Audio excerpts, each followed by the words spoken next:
case you didn't know it, that was me singing. Wayne, thank you. I appreciate it. Ask me anytime. You know, Wayne, one of the joys of growing up with you, I watched when you taught Julian, Juju, to play drums. I think I was at home and was somewhere in Worthington, and you must have brought an instrument in, and you said, "Take this and play." Yeah. And he said, "What?" He said, "Just play." Yeah, I gave my Steinberg. Yeah, and then I think I saw you directing him with an eyebrow. You raise one eyebrow, you smile this way, and he got it, you know. So I think that's phenomenal. Yeah. Yeah. And it works. Well, Wayne, anytime I'll sing with you again. I want to bring my saxophone one day, and we'll do some outside music. And I'll practice with Kevin first at home. I'm Al McFarlane. You're listening to Conversations with Al McFarlane. And let me continue. We're going to ask Julie Desmond two more questions. Julie is with the Wallstrom Group, and she writes about jobs and about employment for Insight News and other people as well. But Julie, who's hiring now? And if a person is not able to find the job he or she wants, what do they do? I'm so glad one of your questions wasn't asking me to sing, because stick around. I think there are companies hiring. I did a quick search on Indeed.com this morning to get a sense of right in Minneapolis who's hiring. A lot of sales positions, some manufacturing positions are open.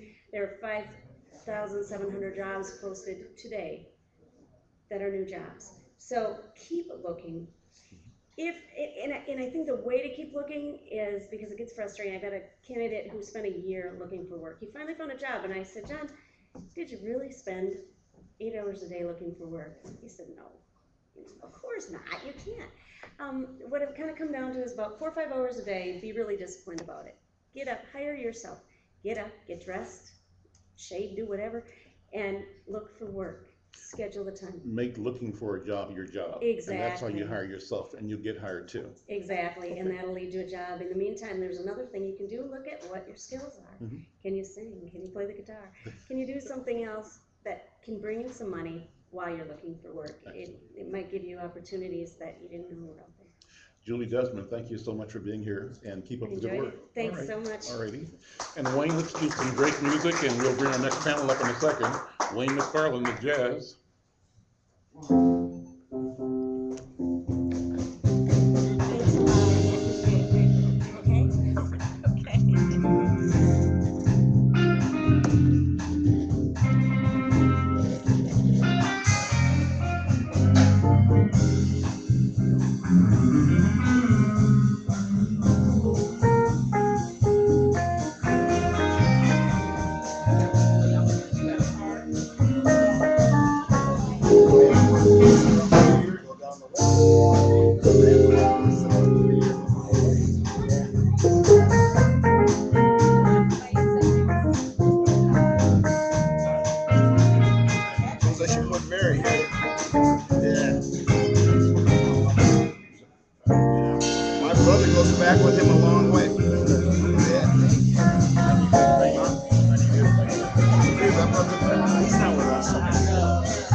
I'm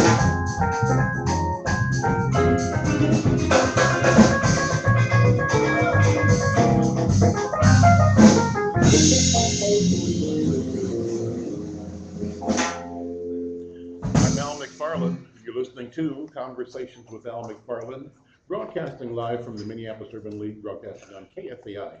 KFAI, we call it Radio Without Boundaries, 90.3 FM in Minneapolis, 106.7 FM in St. Paul. Online, this show is available around the world at kfai.org. Also, let me say that we are moving headlong into the technology age. You can follow me on Twitter /Al McFarlane. I'm on Facebook, right? And we've got a great website at Insight News, insightnews.com. Check it out. We want you to stay connected. We believe it's important to use technology to present and project our point of view, our values, our issues, and we do that. We want you to do that with us as well. So check us out on Facebook, on Twitter, and come to our website, insightnews.com. Well, this weekend coming up, I believe, is Juneteenth, and we're pleased to have the organizers, the people that are responsible for bringing you a wonderful and important cultural celebration. Let me introduce, first of all, Mary Pargo. She's the director, the manager, and all of it. all of it, right? Mary, good morning and welcome. Good morning. Pull close to the microphone here, and let's talk about what's going on right now this year for Juneteenth. Give us the general background. This year for Juneteenth, we changed the date. So it will be Sunday, the 14th of June, and the location is Theodore Wirth Park. There's been a lot of pieces going out there wondering where we're going to be. And so it will be at Theodore Wirth Park this Sunday. The celebration gets started from 11 to 5. We're hoping that everyone can get a chance to come out and enjoy the facilities and also enjoy the program that we have scheduled for this year. What are the highlights of the program? What will people find when they come? You'll find a lot of stuff. Well, We're going to have, starting off with the parade. The parade will start from Penn and Plymouth and move into the festival to start it.